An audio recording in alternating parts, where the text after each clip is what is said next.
Bethel School of Supernatural Ministries, the culty church that I joined out in Redding, California, and now I'm telling you about my third-year internship that I did abroad in Harrisburg, Pennsylvania with Georgian and Winnie Banoff. As I said in previous parts, my internship was a huge letdown. I thought that I was going to be working pretty much full-time and that this was going to be a great experience and mentorship. The Banoffs did not really talk to me very much. They invited me one time to make dessert with them at their house with a group of other people, but I was not being mentored in the way that you were supposed to be if you were a part of a Bethel internship. The Banoffs placed a huge emphasis on my prophetic gifts, so they wanted me to write prophetic words for all of the students, and this really burned me on the prophetic. I was really not about it after that point, but I did still believe in the true prophets, as I'm going to get to in the next part. A very famous prophet, who I'm going to name for the first time, gave a prophetic word saying that God was giving me to my abusive ex. So that's a crazy story, but right now I'm talking about how we started to date and also what the leadership hid from me. After hanging out for a couple weeks, Ted ended up asking me out on a date, and he was very love-bomby, like he had driven to give me fries in the middle of a snowstorm because I had said that I was hungry,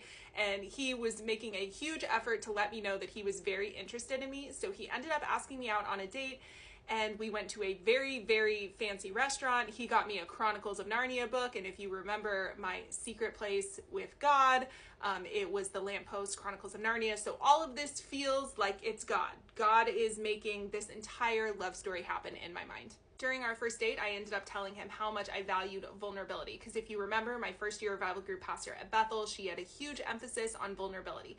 So while we are driving home, he tells me that he is somewhere that he wants to take me. He takes me to the capital of Harrisburg because he said that him and his friend had a very special moment there one time. His friend really encouraged him when he was in a bad place, and that this place meant something special to him. And he said, I took you here because I heard you say that vulnerability is important to you, and I wanted to show you a place that was special to me.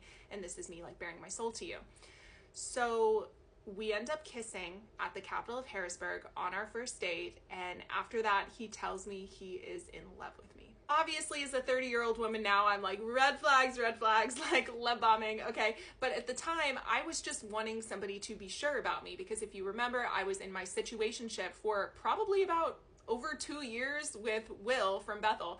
So the idea that somebody could take me out on a first date, court me, know that he really, really wanted to be with me, it made me feel very special, very chosen, and it seemed like it was everything I'd been praying for. We started spending all of our time together. We were in a full-blown relationship, and the leadership was so supportive. Guys, when I tell you that everybody was hype about this relationship, they were so hype. But remember, I told you to remember the girl Sarah. So Sarah was his ex-girlfriend, the girl that I went to coffee with when I first moved out to Harrisburg. So I had thought that they had broken up over the summer and that they had been broken up for about 4 to 5 months at this point. That is what was communicated to me from Ted. So one day I go over to his apartment and I see that in his dining room, there are so many boxes there. And I was like, oh, what are these? And he tells me that this is Sarah's stuff. And I was like, why is Sarah's stuff in your apartment? And he said, well, she is like struggling to find a place to stay. She's like couch surfing in somebody's house, and she needed a place to put all of her stuff in. Because I'm like such a good guy, I let her keep her stuff here. And I just believed him. Which in hindsight, I'm like, red flags, like 20-year-old Juvie. I'm just like, this girl's stuff is all over his apartment. But to me, I'm just like, he is being a very nice person. And I'm going to let you guys in on secrets that I did not know at the time, because I want you to have the full picture. So you are going to not get the flowery love story that I thought that I was living. I'm going to tell you what was actually happening. And if you followed some of my series before, guys, I only found this out like 2 months ago. So and we have been divorced for a long time, like 5 years now. But I did not know this stuff until 2 months ago. I ended up reaching out to Sarah to get some clarity on things. I was on the Something Was Wrong podcast. And after I did the podcast, I had this idea that I wanted to talk to Sarah. So I had messaged her on Facebook because she had liked a few of my posts. And I asked her what the situation was with Ted. And the stuff that I learned is jaw-droppingly horrible.